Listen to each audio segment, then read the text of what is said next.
Hi, I'm Marcus, and welcome to the License to Kill podcast, where pest control professionals meet cutting edge expertise, industry insights, and a whole lot of camaraderie.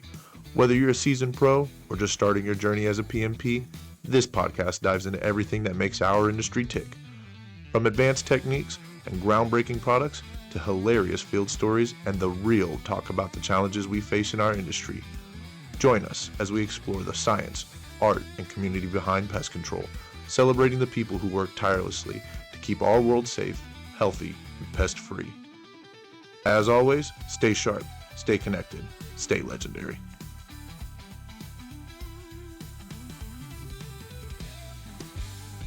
Let's start the show. Alrighty, guys. Well, thank you for joining the License to Kill podcast. Today we've got Dan Porter with KimCal, and he's going to be telling us a little bit about his new app and the things that they're developing, and a little bit about his personal journey in pest control. Dan, take it away, my friend. How long have you been in the industry, and tell us a little bit about where you're at and how you got here. Yeah, sure. So first off, thanks for having me on. Appreciate it. Golly, been around the horn for about 2 decades now. Started out as the SOB, the son of boss, and my parents. I'm a second generation guy, so my parents actually started a pest control company here in Houston. We were commercial only, 100% commercial. Didn't do any residential. And we had well, we'll say a bit of a niche market in that we didn't spray anything, so it was all non-volatile stuff, things that didn't produce off gases. And did that. My parents started that about probably 10, 15 years before I got involved. I left the nest. I kind of did my own thing. Went into the military for a while, and like the mafia, I got sucked back in, and started hanging out with the folks a little bit, and it was fun for a while there. My father's office was actually to the left of me. My mother's office, which was to the right of me. But that quickly quickly came to an end. My father decided that he was going to kind of pursue some other things, and so went into a little different realm on the product development side. And I started out pretty much like everybody else. I was an apprentice, carrying my supervisor's toolbox around, and learning as I went along. And it was fun. It was very different.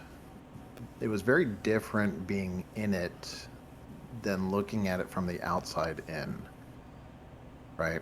When you're kind of, and I didn't exactly grow up in pest control per se, because I didn't take an active role until I was actually in it. But looking at it from the outside in, it was a different feel. And I think once I got involved in it, I'm like, man, I don't know why I ever thought that I wasn't going to do this, because this is very cool. It's problem solving at its finest. You get your hands dirty. You get out there. You get to talk to folks. Hobnob a little bit, schmooze a little bit, and you get to know folks too, which is a lot of fun. Absolutely, And so I have to agree with that. yeah, and everyone jokes around. A lot of people joke around about well, nobody wakes up one morning and says, you know what, I'm gonna go give pest control a try. And I think that's right for the most part, unless maybe you grow up in it or you got a family member, or something like that. But No, I've it's definitely often made that joke many times. Yeah, that nobody graduates high school thinking that that's what I'm gonna, or nobody walks across the kindergarten stage. I want to be a firefighter. I want to be a pilot. Like I want to kill bugs. It's like, yeah, you're absolutely right. I mean, it's an overlooked industry, um, to say the least. We've got great folks, um, yeah, people that really know their stuff. And no offense to electricians and plumbers, that we kind of get lump summed into those categories, but doggone it, we have a lot of expertise. yes. Um, you know, CEUs, the training that we go through to get the licenses. It's just I think as a whole we're kind of looked down upon maybe a little bit. Yeah, actually, I was gonna say I think you lumped us in the group a little too high when you compared us to the plumbers and electricians. I think we oftentimes strive to reach up to that kind of recognition. Most of those guys are getting, paid quite handsomely as far as we're concerned. And most people would say that we're kind of oftentimes looked upon as like general laborers, kind of like the lawn guy or the landscaping or any of the other, which those guys also have a very hard labor, especially like the foliage and stuff. But we're in that crew. We're in the outside day laborers crew. And so yeah, no, I definitely agree with you. We do work hard and we do study, and there's a lot of professionalism, a lot of expertise. And people go and get incredibly advanced trade skills and advanced academic knowledge and certifications or credentials. And you know we deserve to have to cling to that title as well, right? We deserve to have that kind of stature as well. Couldn't agree with you more. I truly feel I'm biased, of course, because I'm in the industry, but I really feel like we are from a dollars and cents standpoint, we should be charging at a minimum what the electricians and the plumbers are at a minimum. Um, and not everybody agrees with that. And so you jump on some of the chat rooms and some of the discussion boards, Facebook, whatever, and people are they're overly proud about the fact that they only charge like $24 for a service visit. Like, why on earth would you be proud about that? I don't get Right, it. right, Like, like a race to the bottom. And it's like, why are yeah, you proud about being a race to the bottom? That's not helping anybody out. And we face the same kind of operational hurdles as far as like licensing, trucks on the road, insurance, liability, all the same thing that these other specialty trade tools, all of that. I mean, yeah, no, you're absolutely right. So, spent some time at the bottom of the rung per se. Worked my way up to technician, and stayed there for a little while. State minimum, of course, and wound up getting my CA, and which I still hold to this day. congratulations. That's a pretty Transitioned into big more of an success. operations. I'm sorry, go ahead. Oh no, I was just saying that's a pretty special deal. Not but I think it's like 80% of the people who operate don't actually, or not like operate, but do treatments, right? Are not have not reached that level of license, at least not in our state. So that's pretty good. That's a pretty big deal. Yeah, yeah. One and part of that is on the residential side. People get really nervous, especially business owners. That well, once you get a CA license, you're going to go and start your own business. And in some cases, that's very true. It's an accurate statement. We were never concerned about that with our business because we were commercial only. And we've had, looking back, probably three or four guys that have left and started their own businesses and done very well. But we wanted everybody to have CAs. So everybody, I think, but two guys, by the time that I had left, had received their CA, had gotten through the testing and done really well with it. And it is. It's a good pat on the back, but it's also really good on a resume. And Yep. if they ever did want to go start their own companies, golly, just about everybody that I've worked with that was part of our employ. I mean, they could have probably gone out on their own and done very well for themselves. Just not everybody's geared towards that, and some folks would prefer to work for somebody, which is fine too. But moved, kind of transitioned into marketing, did some operational stuff, quite a bit of operational stuff. And then in 2021, we sold our business to a fledgling group. You probably never even heard of them. They're called Rent-A-Kill. Not really, not smallest, heard of them. smallest, smallest name in the industry, I think. They're trying really hard, and I think yeah, they'll get there one day, I'm sure. No, we sold our business to them, and my wife and I, who also work with the company, we stuck around for about a year and a half, and then got to see the Terminix acquisition, and just kind of decided it was time to move on, and it wasn't our company anymore, and so we left, and it's in completely different hands now, and they're plugging along, which is not a bad thing. So, but in the meantime, I left there and said, I still really like this industry. I have a very lengthy non-compete, so I can't get back in. And so decided, you know what, I'm going to do something that I've been thinking about for a long time, and we're going to create an app that benefits the pest management professionals. And so it's called ChemCal Pro. Chem being chemical, cal being calculator, pro being for professionals. Um, and it's a decision support tool, essentially. It's built specifically for pest management professionals. And at its core, it's a smart calculator platform that helps you determine the correct application rates, right? But it's all based off of the product label. And it takes into account the pest, the site, treatment method. And we also provide quick access to label information, product guides, safety data. So everything is pretty much in one place. And we do use AI technology behind the scenes to help that, kind of reduce that human error. We use it for a couple different things, which we can talk about a little bit later. But we want to make sure that the recommendations that we're making align with the product label. Because as we all know, the label is the law, right? Right. So we're trying to take some of the guesswork out. We're trying to take some of that, but the label is the law. So if we're not following that label, specifically with our calculator tools, then we're setting folks up for failure and ultimately ourselves as well. So I would say it's an AI assisted program or platform, or AI driven maybe. It's not AI reliant. And there is a distinct difference. I was just right? about to say, can we dive in on that a little bit for the? I know there's a lot of AI skeptics out there, so kind of explain that. Sure. Yeah, and honestly, you can lump something into that category. I've said it for a long time now, long time being a year, but It feels like how a long old is it? time though. Yeah, It with does. how. It feels like ages, but it's not quite ready for prime time. You can't stick AI in the driving seat, right? The professional still has to be in the driver's seat. We're just essentially giving them a better map, but there's still human interaction there. And so, what we mean by saying it's AI driven and not AI reliant is that we are taking the tool and using it to essentially scrape data and come up with some things that are behind the scenes, right? So things like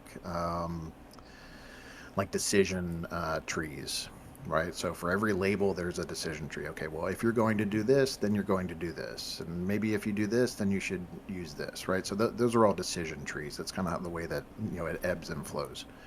Hmm. And so we do use AI to pull that type of stuff. Where once it took us maybe 5 or 6 hours to kind of digest this and create the algorithm that is the calculator, now it can take us maybe 20 or 30 minutes, maybe a little bit longer than that, depending on the product itself. And so as we're doing this, we can get it about maybe 20% there. It's not 100% though. So there's still human interaction that takes place on our end, on the back end. There's still human action that takes interaction that takes place on the front end. So that's why I say it's not AI reliant. So we're not giving AI the reins and saying, okay, run with this and just tell us what you think. We're taking it on the front end, or excuse me, on the back end, and basically saying, okay, well, let's dive into this. Let's really kind of scrape this data, but let's make sure it's accurate and raring to go. Have you ever done the strawberry test? No. What is that? So the strawberry test is, and I don't know if it's still accurate at this point, but the strawberry test is where you jump into like ChatGPT, for instance, and you ask it specifically, hey, how many R's are in the word strawberry? And I did this. I actually read it. It was an article in Forbes magazine. It was back in October, I believe. And so I asked it, hey, ChatGPT, how many R's are in the word strawberry? And it came back and it said 2. I said, well, that's odd. I'm pretty sure there's 3. No. There's only 2. So, well, can you spell the word strawberry for me? Now, keep in mind, this is all through, right? We're essentially texting each other back and forth, right? So it's writing the word strawberry to me and telling me that there's 2 R's in it. No, spell me the word strawberry. So it spells it out. STR, right? There's 1 R. BERR, right? There's 2 more. And then it would say two. I just counted two. And so it went on like this, just one after another after another, until it was finally like, okay, well, actually, let me correct it. And so once I corrected it, it realized, oh, you know what? Actually, there are three R's in the word strawberry. But it was so adamant about the fact that, there's only two.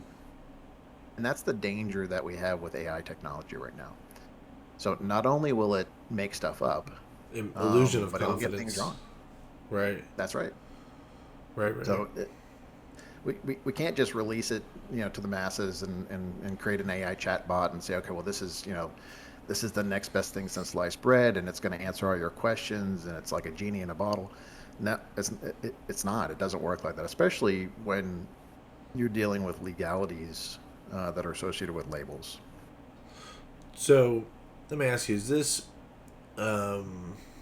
like on the back end of product selection or on the front end of product selection? Meaning, like, can I go to this product and be like, okay, I'm dealing with cluster flies or whatever, cigarette beetles or something like that, right? And does it give me a list of options and that are label appropriate, and then give you the treatment recommendations should you choose that product, or do I need to choose the product first, and then it tells me the specifics for the treatment rate and stuff like that? Like if the system knows multiple labels, is it cross-referencing or those labels in order to help me optimize my choice selection? Yeah, that's a great question. So you can search through labels. There's a search function that will pull up any label that we've got loaded, any pesticide that we've got loaded. So let's say if you're looking for ants, you type in ants, and then all the products that are associated with ants will populate. If you're looking for kudzu bugs, right, that's kind of an odd one. If you're looking for kudzu bugs, you type in kudzu, you hit enter, and all the products that are labeled for kudzu bugs will populate. Right. So Okay. we're very careful not to make recommendations because what works for us here in Houston doesn't necessarily work for folks in Florida or Michigan or New York or wherever. And everybody has an APL. Right? An APL is for those of you that don't know, an APL is an approved product list. Right? Right. And so with our company, we had a fairly small APL for a very long time. We didn't really have any spray pesticides, any liquid pesticides in our arsenal. Mm-hmm. We did towards the end, thanks to that goofy, tawny, crazy ant and Asian cockroaches.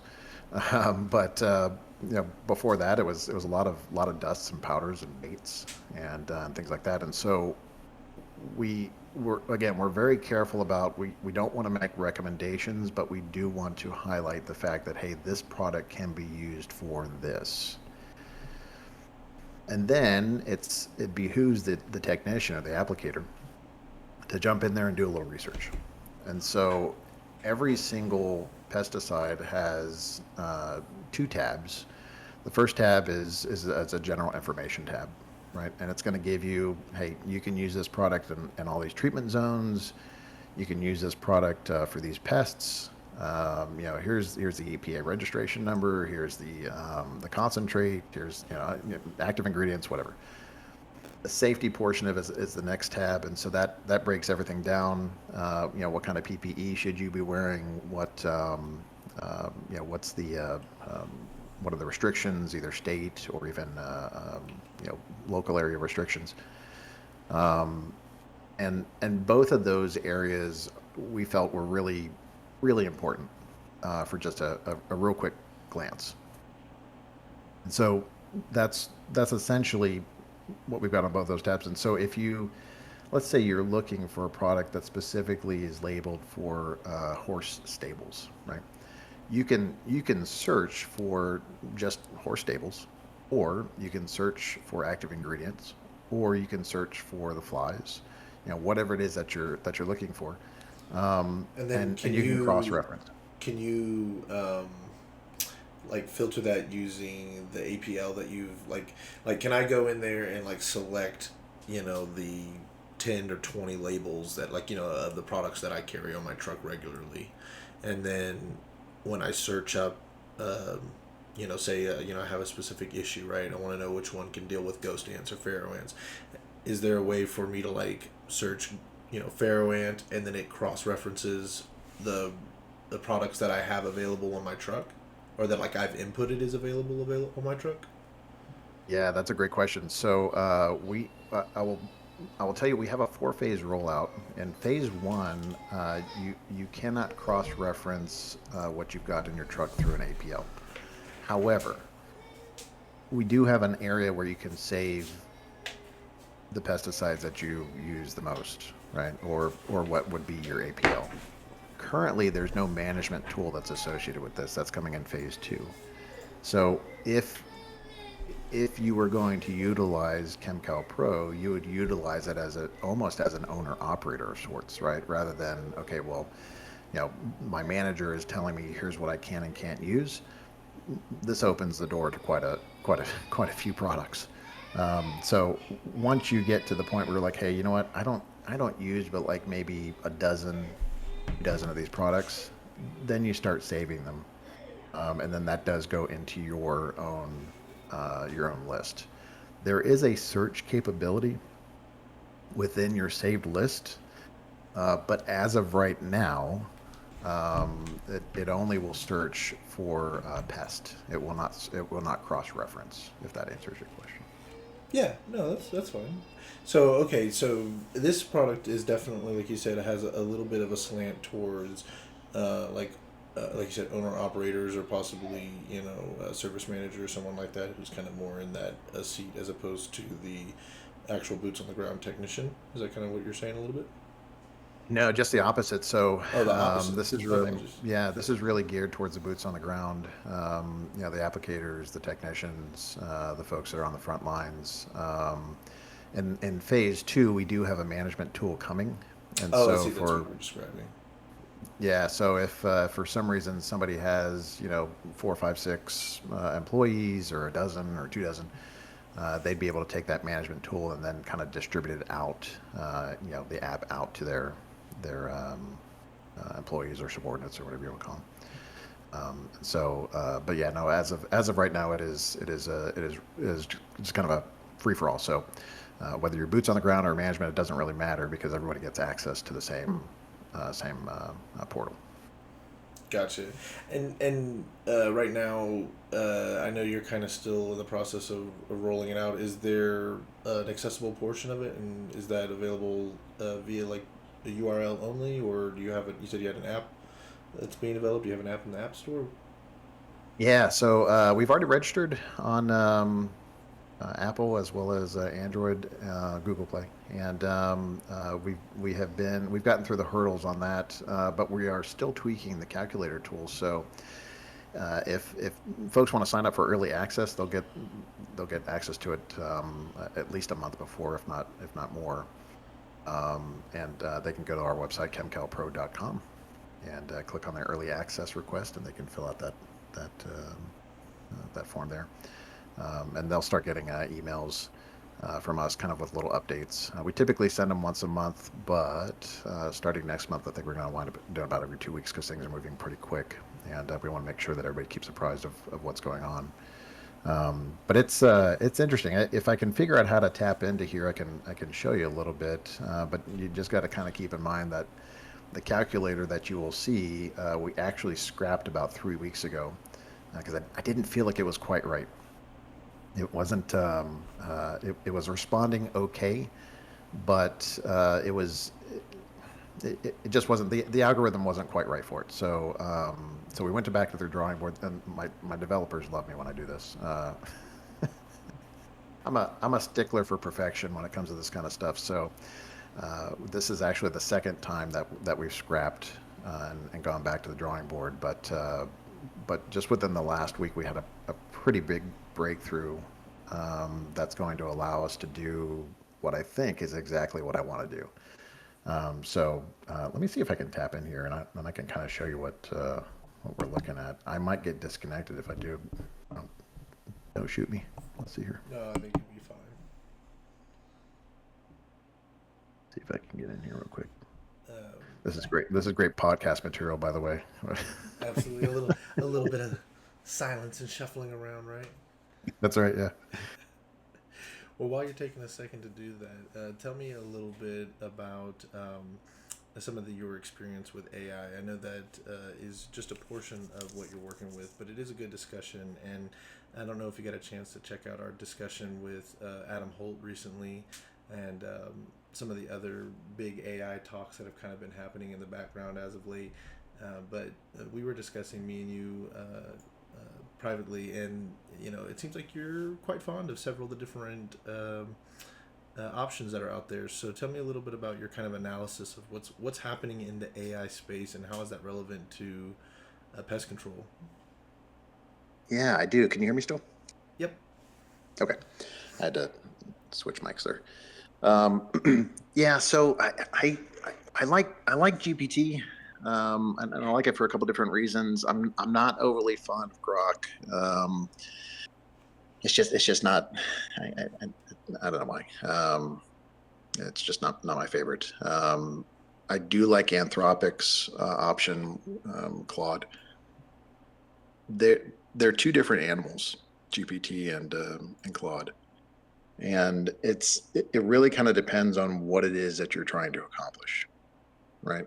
I like the API function of GPT, but there's something that I don't know, maybe familiar, or just the way that it interacts, that I really like about Claude. And it does tend to, at least for my purposes, spit out a more accurate answer. And I don't know why, but specifically,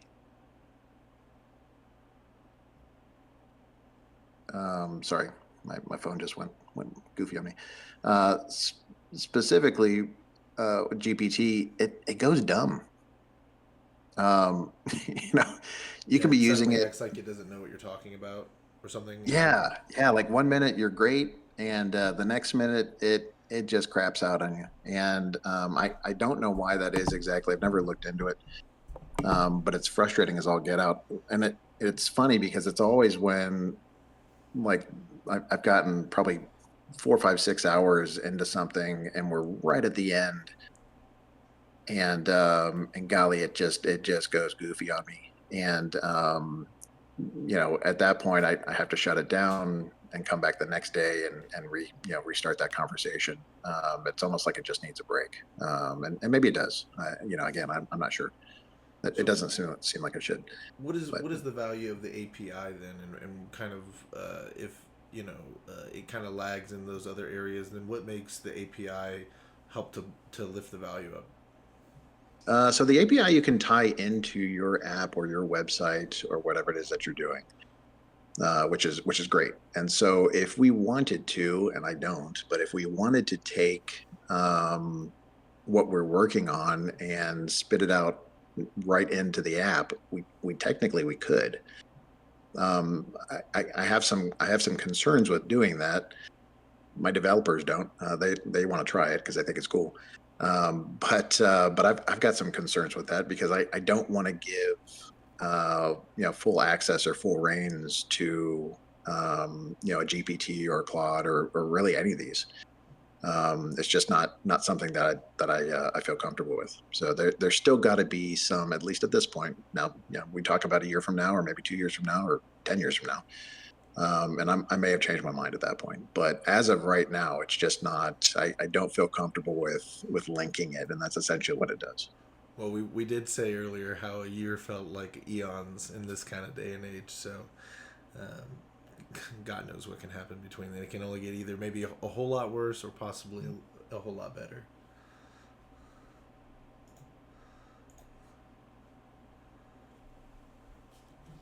I'm gonna figure out this Discord thing. I promise.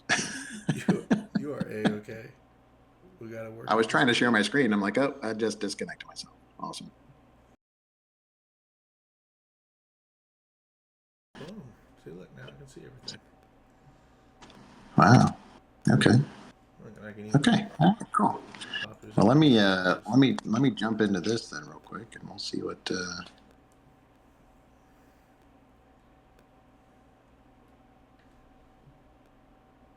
You still see me? Yeah. Oh yeah. Clear. Actually, the phone looks really good. All right, man. Awesome. Okay, so this is the not quite ready to go application, but we're getting dangerously close. I the this is a previous version. So again, keep this in mind. This is one of the ones that we were getting ready to launch, and I said, we're just not quite there yet. So um, you can see we've got some different products on here, right? You can always click on the product list, and these are just sample products, so they're but they're all legitimate.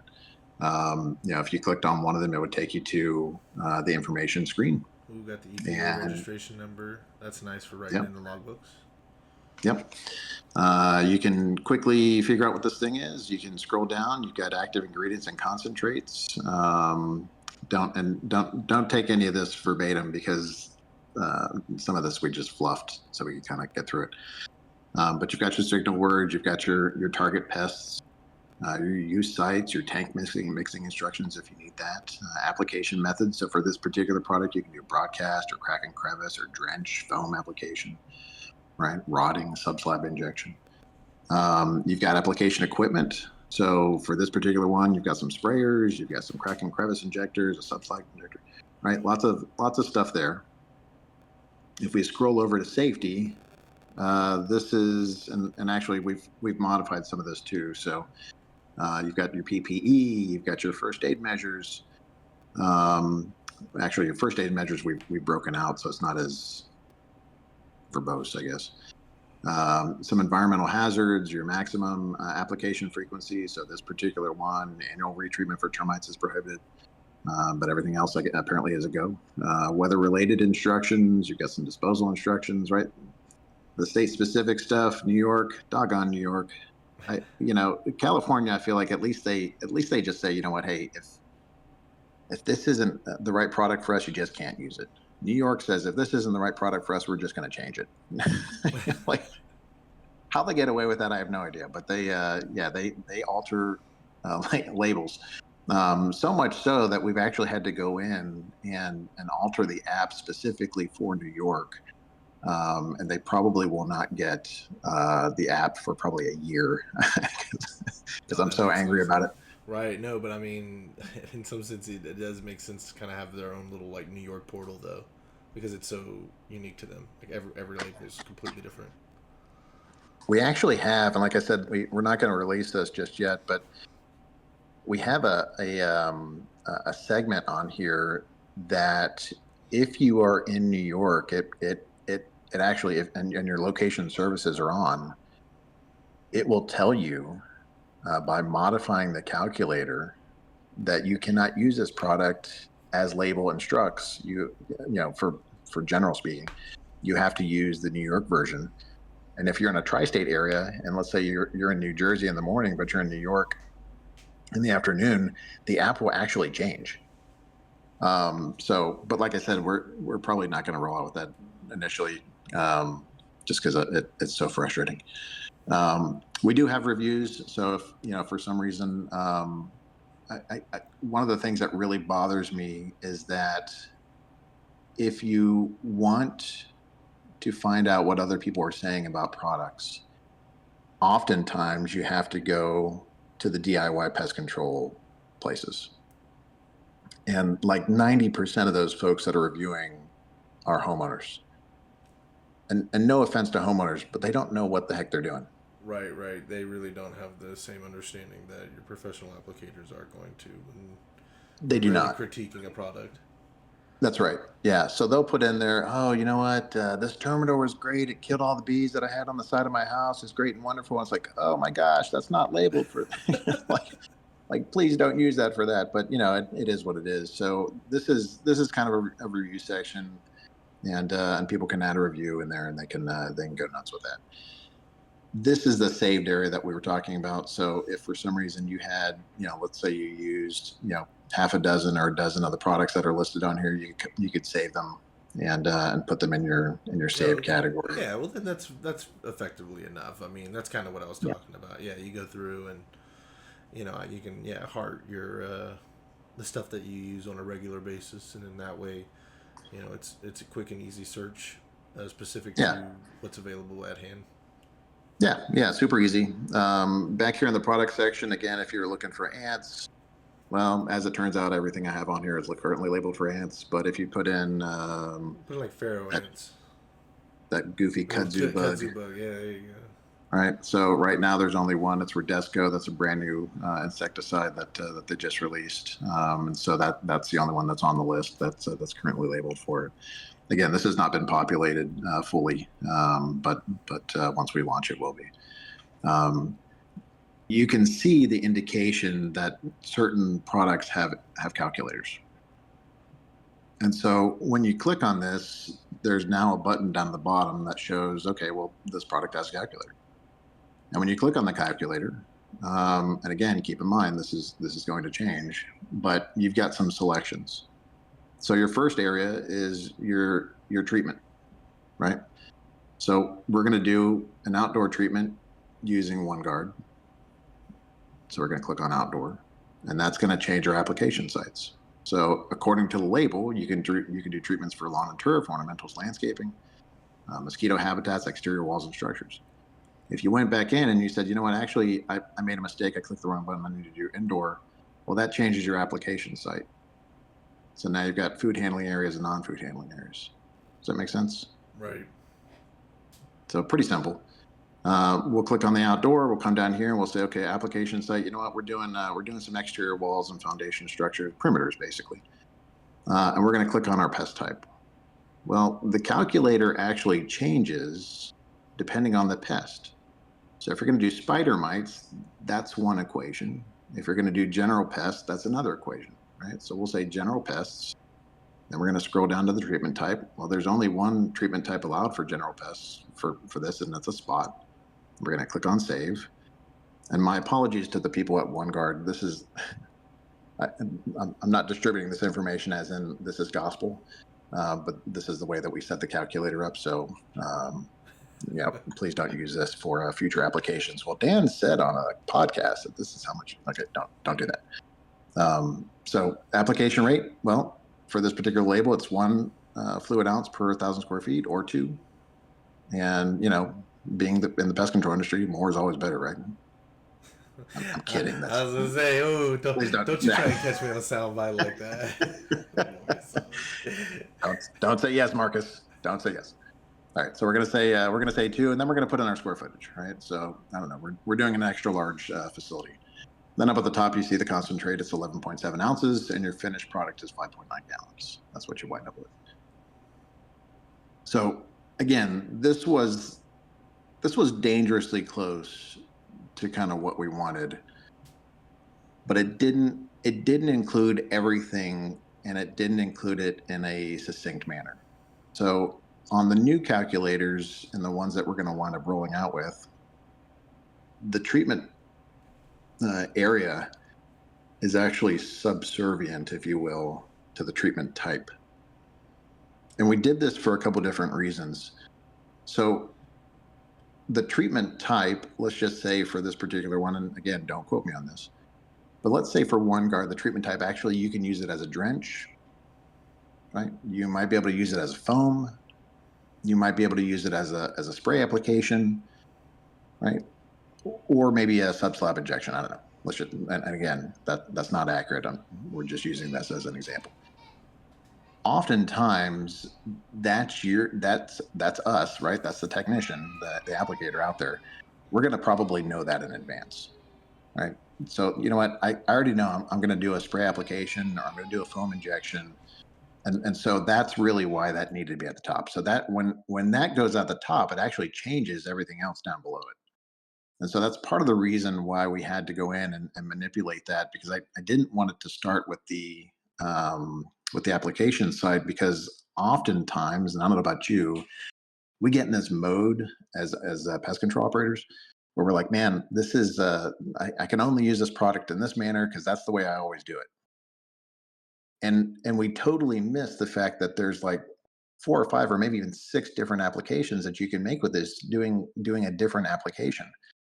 So I really needed that at the top. And again, when I do that, it literally changes the entire calculator system and the flow. So whereas the concentrated finished gallons will still, they'll still be the same, and it'll still be at the top.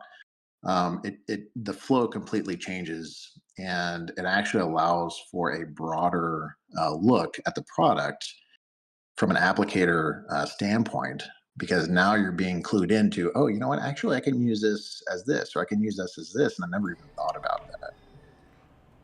Yeah, I think one of my most interesting circumstances, kind of for something like that, is like mopping applications. I think I was doing treatments for like 3 or 4 years before someone talked about using. I think it was like Nibor D. Has Oh a yeah. section of its label for mopping in like commercial kitchens for like really bad grout in between like brick tiles and stuff, and the greasy kitchens, and that just opened my eyes up drastically. And particularly, I was dealing with this one like cafe restaurant, like a coffee house type setting, Mhm. and it was just. It was very clean, and that's what made it kind of difficult to figure out where they were getting their issues from in some sense. Yeah. But it literally turned out that that's kind of what it was. They didn't have a good cleaning protocol for their floor, and so they were just embedding all this flour and stuff into the grout, and it was just colored in such a way that it looked like that was the original color, kind of sort of, or I guess it had built up over time so much that anyways, so yeah, I actually really like that. I think that's a really interesting way to service that, especially for, like you said, those boots on the ground guys who may be using product daily but may not be aware of the full capacity of that product, just because they haven't read, all the nooks and crannies of the label, even though they should, even though we're supposed to. This kind of helps facilitate that, and it helps to facilitate it in the thinking flow. So that's really nice.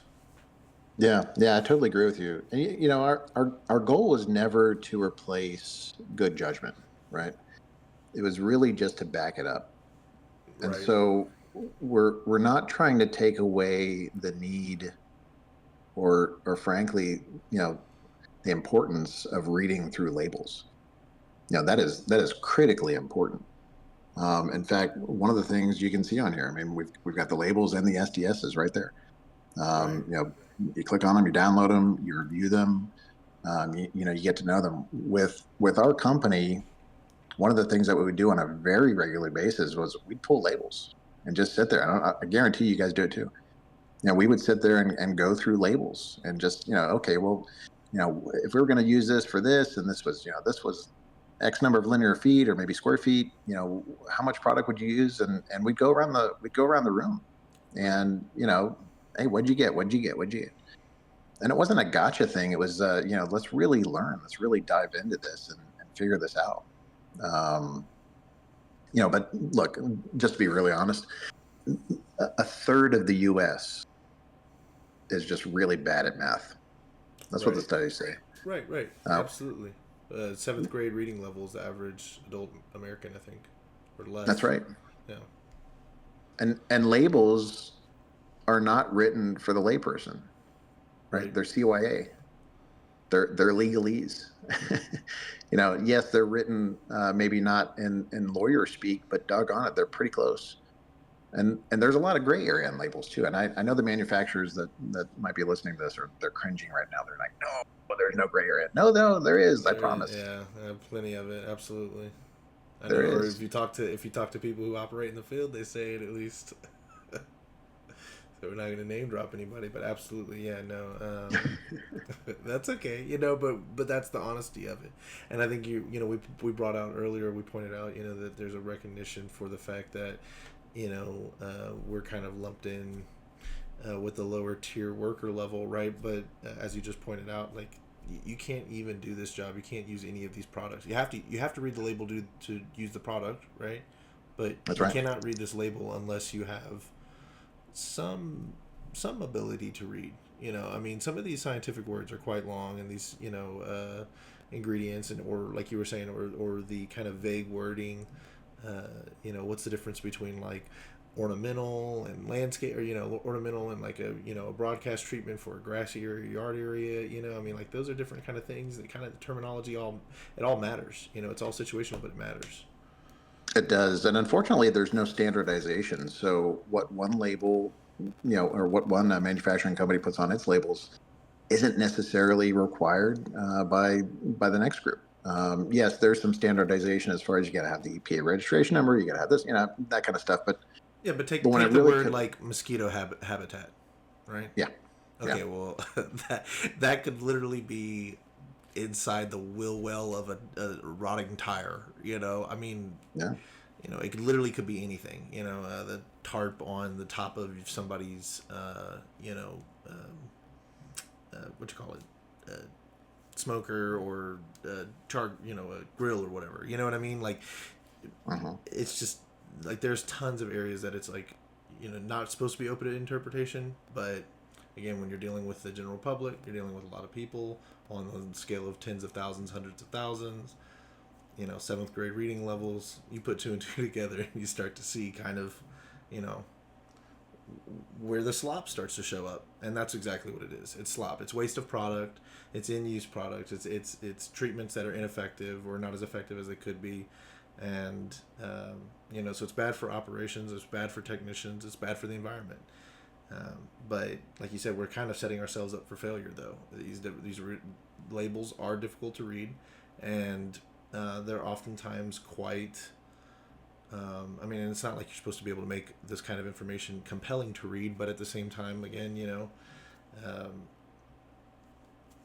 people just don't. I don't know how to explain it. They should be, and I know a lot of guys that are, but I know and have ran into hundreds of people over times that have not cracked a label or haven't cracked a label in recent time, or in several weeks or several months, and things change. Geez, the formulations on some of this stuff changes, just within a year or two. Like, you're looking at a product and it's got a whiter kind of color to it, and then a few months down the line, suddenly it's got a yellow kind of color to it, and they've changed the inactives, and they've maybe have changed one or two aspects of the label, and Mm-hmm, mm-hmm. and you're just totally unaware unless you're sitting down and reading these things. Yeah, no, you're absolutely right. Have you? This is a little off topic, but since we were talking about AI technology and such, have you heard of PPM? Right, so everybody knows about IPM, about these, it's integrated pest management, right? But what about PPM? Have you heard about that term? No. So PPM is well, there's a couple different varieties of it, but the latest round of it is predictive pest management. Have you heard about that? Oh no, but I think I really like where that's going, though. I love that. So I heard a talk last, I think it was last year, about this, and it got me really interested. Um, Cassie Kirchie with Rent-A-Kill Terminex actually gave a speech on it, and it's basically the use of data and analytics and technology to anticipate pest activity before it actually becomes a problem, Mm-hmm. right? Yeah. And so it uses patterns. So things like weather, seasonality, geography. It takes into account previous years of information, Okay, there you and go. even if you have the data, like Rent-A-Kill Terminex does, customer behavior. It takes that into account as well, and then it predicts what kind of pests might possibly show up and when they're likely to show up. Right. So Terminix has been kind of doing this for a long time, in a sense, with because I get them here in Houston. I get the mailer and it says 3 weeks until termite season. We're predicting first pop of termites on April 13th or whatever. I don't know if you get those too, but that's a form of predictive pest management, right? And it's Right. getting ahead of it before it actually becomes a problem. That's really where I see a lot of this going, as far as some of this AI technology, because you can upload your data sets into your AI and have them run constantly. Trying to figure out what the next hit's going to be. Out here in Houston, we get a wave of crickets like every couple years or so, Right. and some of that is weather, and you can kind of almost maybe predict it. It's strange. There's an intuition. I think you can detect who are the most, who are some of your most top tier and wisest technicians have that capacity. They just you start to notice the days get a little longer, they get a little shorter, and you start to see the emergence of certain bugs, and you kind of know. And then like you said, you get used to operating in your biome in your region, and you know what kind of comes up every couple of years, or when you're due for a hurricane, or you know what I mean. Like there's these just kind Yeah. of small intuitions you start to see it in the bugs. And I always say, like in the Houston area, we have like what those old like the year of the dragon and year of the like that's exactly, we have something like that here. Like it feels like every year there's one major pest issue that stands out above all the rest, right? We just have way more calls of them, seeing a ton of them everywhere. Whether it's ants, rover ants one summer, and then like you said, crickets the next summer, and Asian field roaches, and like every year a bug seems to have its day in the sun. And Yeah. you can almost time, and like the June bugs, right? We were commenting earlier in the chat today that we're seeing a lot of June bugs right now, and it's April 1st, right? Hmm. And they kind of go that by that colloquialism because we see them in June, and typically we see them in like May and June, and so it's a little early. And so that you start to key into those environmental telltales. And I think that what you're describing, that AI assisted, that's looking at the barometric pressures, it's looking at the humidity, it's looking at the inbound calls for very specific service requests, like you said, customer behavior or whatever it is, and putting it all together, and telling the technicians, hey, this month for this service, or this quarter for this service, you need to be putting out these kinds of products in anticipation for the pest pressures that are coming in the next 60 days, you know Yeah, and exactly. And I, and that's the stuff I find myself doing in the field that really helps me out, helps me keep from getting overran or get in the weeds. But it's hard to describe that, or itemize that to a new technician, or offer that insight to a new technician. So the technology that you're describing is, the ability to put 10, 20 years of lived wisdom and experience in the hands of someone who's a day one tech. that's really where I think this is going in the pest management field. It's funny when you talk to folks about AI technology, specifically in pest control. It's marketing, right? It's advertising. It's Cheesy photos and long-winded M dash posts. yeah, the six-fingered guy, or the pest control Pest person. control. Don't call me out. Come on now. I have to make some cheesy, easy graphics. Hey, it's all good. I'm doing it myself. So, but that's kind of where the default comes in. It's like, oh, it's great on phones. That's the other thing that we're hearing a lot of now. And scheduling and stuff like that. And yes, it is all that and a block of cheese, right? That's great stuff. But it's also solving some real world problems out there, or it will be. And I really think I truly believe this predictive pest management stuff, that this is where it's going. I'm not going to take it there. You're not going to take it there. Somebody will take it there. But that's that I think that's truly where it's going to be, to where you get the alert. Hey, you know what? We're going to start seeing some problems in another month. Get out there to your clients and start getting out there and start making some treatments so they don't get hit so hard. Um, and the folks that have access to that, obviously they'll be ahead of the game, and the folks that don't, unfortunately, they won't. But hopefully it's kind of a free for all, and we can go through this together. So. Did you hear us talk a little bit about AI kind of tuning or like honing in on the pest identification using cameras and databases of scientifically verified photographs? It seemed like the conversation kind of circles back. Everybody has concerns with how large of a data set that it would be to gather all of the pictures, Mhm. and kind of what you're talking about, these. And I think that's where people lose sight, is they don't really fully understand how integrated all the systems are going to become together, right? That the weather is a part of the pest prediction, and it's all, all this stuff is starting to come together in these multi spot spider web kind of effect.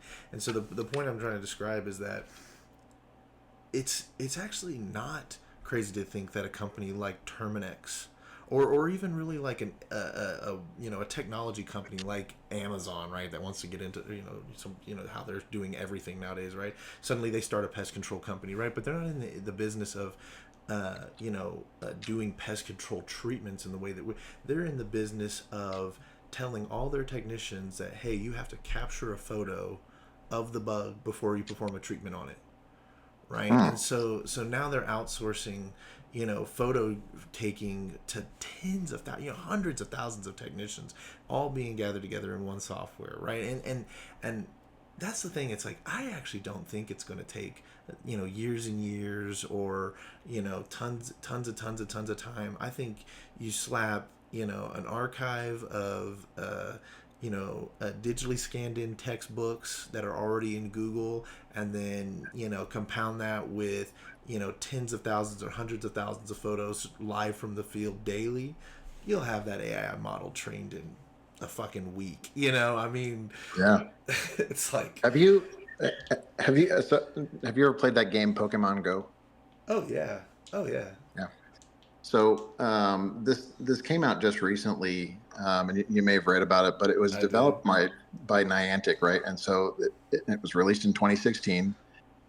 It was an AR augmented reality game, and they essentially used their users to help map different areas through Wayfair, Right. Wayfarer, not Wayfair, the furniture company, but through Wayfarer. And so people would go and they would be mapping in disguise. Essentially, they didn't realize that they were mapping, but they were collecting these 3D mapping data for Niantic to build these Walking maps. trails, shopping retail areas, areas That's where exactly right. these Google cars aren't able to get to.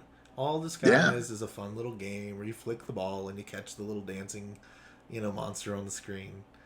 You know, I mean, and And really, I mean, somebody could do that very, very easily on the pest control side.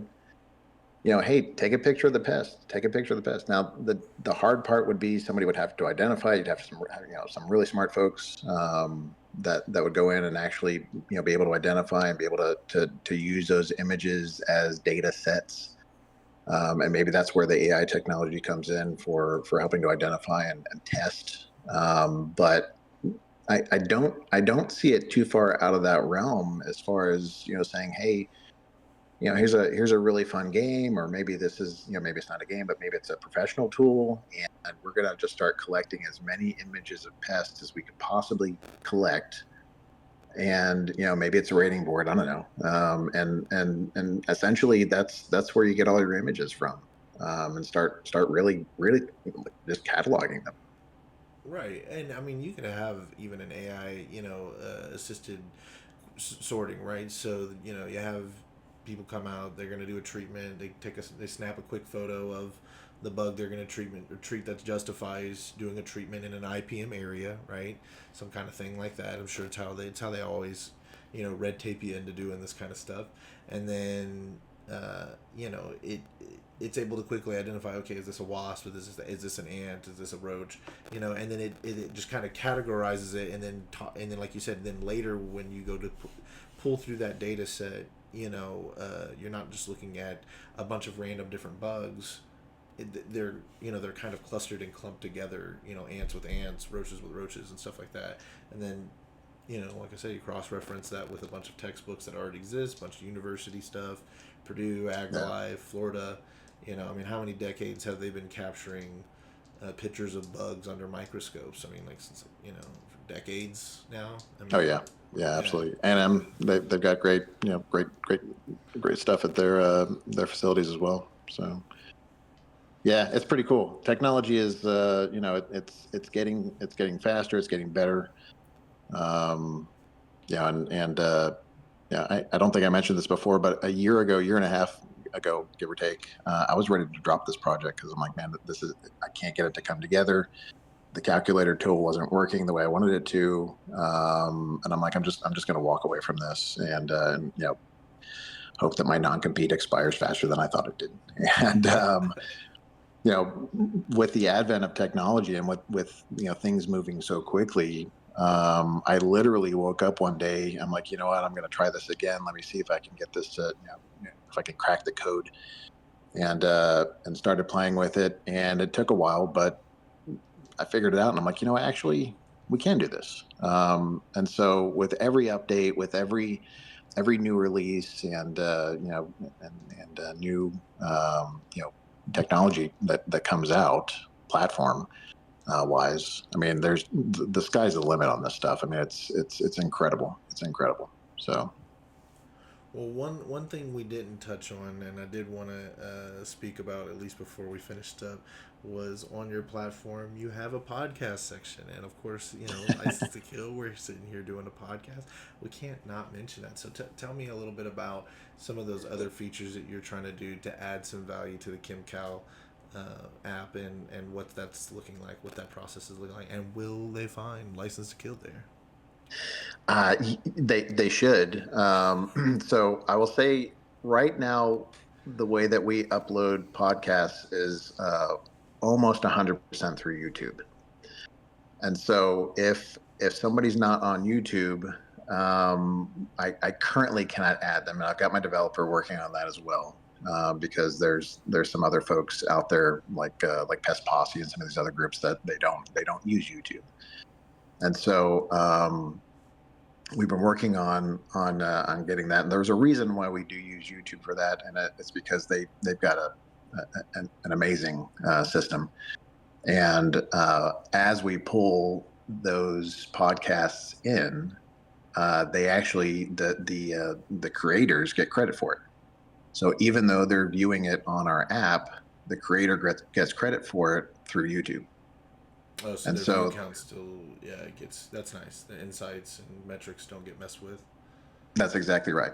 And they can actually view on their back end, oh, we had 400 people listening to our podcast through the ChemCal Pro app, Right.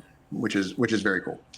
And so we have handshake agreements. We've already talked to a bunch of folks with at least probably a half a dozen podcasters in this industry, and we're really excited about it because, frankly, there's some really awesome podcasts out there, including some stuff over the pond that they're doing that is just really good information, and some of it's irreverent, and that's cool too. We like that. Like if we need to be able to laugh at ourselves, chuckle about what's kind of going on. I've talked to that. And I know you have too. Yeah, I've I was talked to gonna say I'm the actually gonna be on the Tales from the Crawl Space podcast at the end of this week.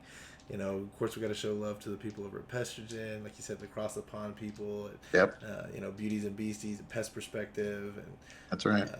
like you said, yeah, there's some really good podcasts that are coming out in the space right now, in the industry space, and it is fun. It's fun content. It's good content. It's educational, but some of it is just relatable, and that can be so nice when you're out there in the truck all by yourself. Sometimes you don't have a lot of relatable stories out there.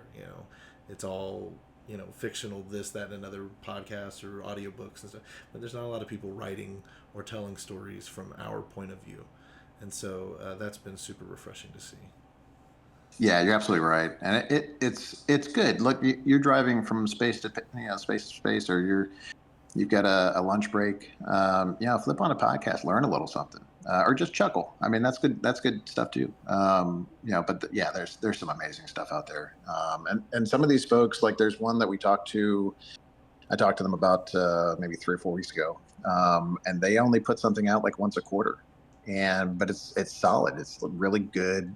Kind of some scientific stuff and insect related podcast. And I'm like, yeah, man, I'd love to have them on here. And so the more the merrier, as far as I'm concerned. And the way that we have this set up is that you can search through not only the name but also the description. And so if you're looking for something in particular, you can search for that and it'll populate. You can save your favorite podcasts, and that way you can go back and listen to them again. you can scroll through if you're just looking for, License to Kill podcasts, and we we're able to get you on there. You can only look at those if you want to, and you don't have to pay attention to anybody else. And as they get uploaded, it actually sends out an alert. Hey, we got a new podcast that's just released. So yeah, we're pretty excited about that portion of it. Well, I have to admit, I am personally a little invested and excited about that section of the app as well.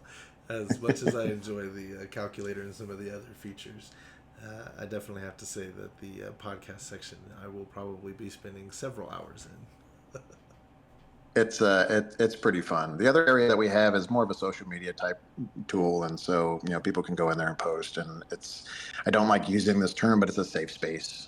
So we've got some pretty stringent requirements as far as treating with respect and honoring that commitment that they once they get on the app. And that's the other thing is a little bit more buttoned up than the Discord. Then I take it. Well, I will say the Discord is pretty tame. It's pretty tame. I haven't seen anybody that's just been out and out. Oh, that's a dumb question, or don't. Why are you asking that? I'm incredibly impressed because you've got. I think at last count there's like almost 300 folks that are on here. I mean, surely at least a couple of them would kind of mouth off here and there, but no. I mean, everybody has been, I think, very respectful. And I'm in here probably at least a couple times a week, just poking around and looking to see what people say. So yeah, appreciate that. Yeah, I actually do agree. I think we've the bigger we've gotten, you'd think there'd be a lot of conflict, but it's actually been nothing but just shared good vibes, shared knowledge, and just general interest and passion. Everybody's letting their passion flow and they're having a good time. There's even the section with the memes and stuff that maybe aren't quite as buttoned up. But yeah, absolutely. There's nobody's being cruel or rude or any of that kind of stuff. Which, maybe we should have kind of understood there'd be a reputation for that, being that we're quote unquote in the gamer space, right? A lot of trash talk associated with gamers. So. Well, and then you've got older folks like me that I'm not. I haven't been a gamer in probably about probably 15 years. But I still like poking around and listening to what other people have to say and seeing what they've got. Again, the pest management industry. Nobody's knocking down the door to get into it, but they should be. It's a very cool space to be in, and we've got some great folks that work in this industry. So you've got a bunch of them here on the Discord for sure. Well, maybe we can draw you in. Hopefully, we'll find ourselves at a an expo or an event or one of the talks or something like that, and you'll see some LTK a flyer or something like that standing at a booth, and maybe we'll have a console out there, and we'll rope you in for a round of Call of Duty or something like that. Bring back Doom, maybe Galaga or something like that. I'd be all over that. Doom just had a recent drop, so maybe we pull out Doom. Yeah, absolutely. Major franchise, absolutely. Awesome, that's cool. Cool. Hey Dan, we're hitting an hour and 10 minutes on it, so I think we've covered a lot of ground tonight. I do want to take an extra second to just say thank you so much for joining so late, being so accommodating with working with us to put this all together. I'm super interested in the app. I'm super interested in your journey and what all's happening. Very thankful I get to share the Houston area and the market with you. I think our fun collaboration is a testimony of the dismissal of the kind of competitive mindset and that embrace of the cooperative mindset, and it's been awesome. So it's been great getting to know you. It's been great getting to talk to you. Thank you so much for sharing your invention, your baby here with us, and thank you for just being a part of the Discord and joining us on the chats and poking around in here from time to time. It really means a lot to me. Yeah, right back at you, man. I appreciate it. And if folks want to sign up for early access, they can head over to people say www anymore? I don't think they do. They can head over to chemcalpro.com and click on early access. There's also some additional information on there. And if they're on LinkedIn, I'm golly. LinkedIn is way more fun than it was probably 5 years ago. There's a ton of information on there and a lot of good folks. Well, I think But I'm a part of that. Changing oh, changing the vibe absolutely, up a little bit. Yeah. absolutely, dude. I just follow your comments on other pages. I think it's fun. You've always got something good to say. But yeah, follow me on LinkedIn and let's get rolling. Well, check out that early access, everybody, because I know I certainly have. I'm signed up. We're waiting for it, and we're ready to go. Dan, again, thank you so much, and we'll talk to you soon. Thanks for tuning into the Licensed to Kill podcast. We hope you found today's episode helpful, informative, and engaging. If you enjoyed the show, don't forget to subscribe to your favorite podcast platform and leave us a review. It really helps us to reach more listeners like you. Have a question or a topic that you'd like us to cover in a future episode? Connect with us through our Facebook, YouTube, and most importantly, our Discord. Until next time, this is your host, Marcus, reminding you to stay sharp, stay legendary, stay connected.